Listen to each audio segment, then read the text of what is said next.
Let's go ahead and start with Nick here on the front right. Yeah, post-game Ty was talking about the running game and saying that there's some mental aspects that he thinks are getting in the way of success at times. How do you think the mental game is affecting the running game at this point? I don't think it's a mental thing. I think there's some physical things that the guys know we got to do a little bit better, and I know they're going to battle to make those things right. So I don't think it's a mental issue. I don't think there was a bunch of missed assignments or some guys getting beat at the point of attack at times, and we got to improve that, and they will. Let's jump to the far left, Chase. I want to ask you about Ty's role on the double pass from Jeremy to Lotz or Brooks. I realize sending him on a pass route helps keep traffic off of Brooks. But with any concern on your part that the quarterback running through the middle of the secondary with his hand up might expose him to an unnecessary shot or anything? No, not any more than dropping back and getting hit. So, no, Ty's pretty athletic. He knows to keep his head on his swivel. Jump to the far right. Let's go to Charlie.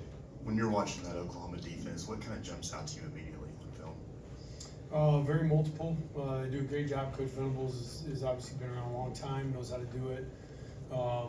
Is a guy that's going to look to attack your weaknesses, and he's got a very specific game plan for each offense. I think that's what makes him somewhat unique, is that how he attacks Ole Miss isn't necessarily how he attacks Texas, and so on and so forth. So I think, the multiple looks up front, they got a lot of defensive looks as far as the secondary and how they match their fronts.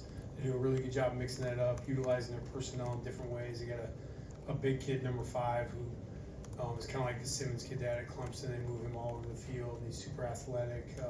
So yeah, they create different pictures for you, which as an offensive guy, I can really look at and appreciate. So he's going to make you earn it.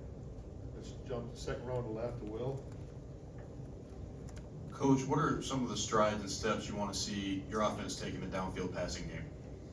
Obviously, the low-hanging fruit there is complete the big open ones, right? And those are things I think there's a little bit of carryover there from the weeks previously, just getting the ball out earlier and on time and making sure that we give our guys a chance to football down the field. So obviously we had a couple that didn't hit there that would have been big plays that we had guys open on.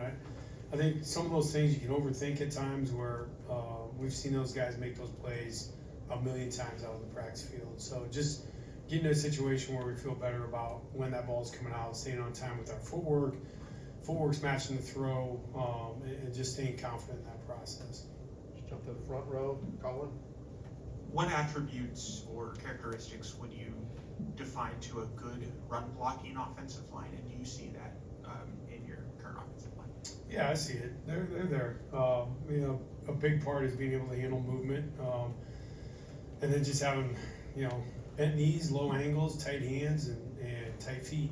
Sometimes I think right now we're playing with our feet a little bit long on our second step, all the little details that you got to be better at, and then some of our double teams have lacked coming together, and that's all the things we got to keep working on. So the guys know what it is. I believe in them.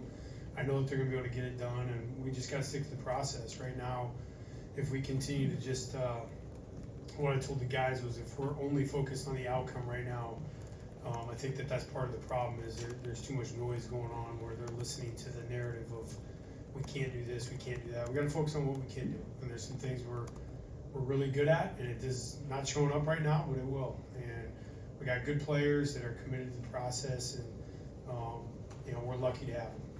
Let's go to Joe, middle left. Coach, a couple weeks ago, Lane Kiffin suggested that Oklahoma might be good at stealing signs or gathering information. Is that something that you guys have talked about this week, and will y'all maybe change signs up, or maybe approach the offensive play calling a little differently, the process of the offensive play calling a little differently? For sure, on all fronts. They're good at that, number one, and number two, we'll be changing everything. So if Coach Venables is listening, just know they're all changing. But they do everything within the parameters of the game, though, and they're nothing illegal about what they do. They're good at what they do, so certainly have to take that into consideration. Right next to him there, Theo, go ahead. Hey, Coach, do you think there's any correlation between some of the struggles running the ball and some of the struggles in the deep passing game? Do you think you need one to open up the other? Do you think there's even any relationship there? Always. It's not a maybe thing. Obviously, consistency in the run game is going to allocate more people to the box, and open up the throws down the field.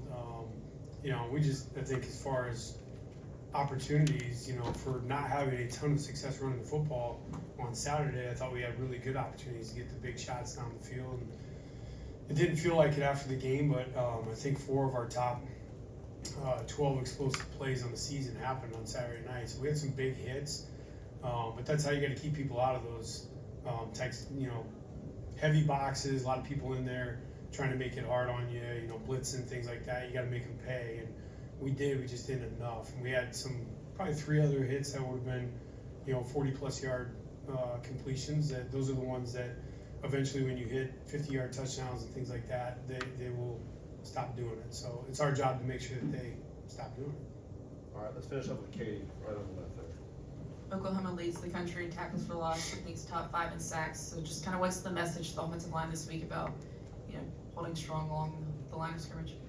Yeah, I think I know our communication has to be elite. That's the one thing that, you know, we probably don't talk about enough. Like characteristics of good offensive linemen, all the things that, you know, physically you want to have, but the number one thing is communication. You know, when you have problems in the interior gaps and you don't take care of the interior gaps, whether it's pass protection or run blocking, those problems happen quick.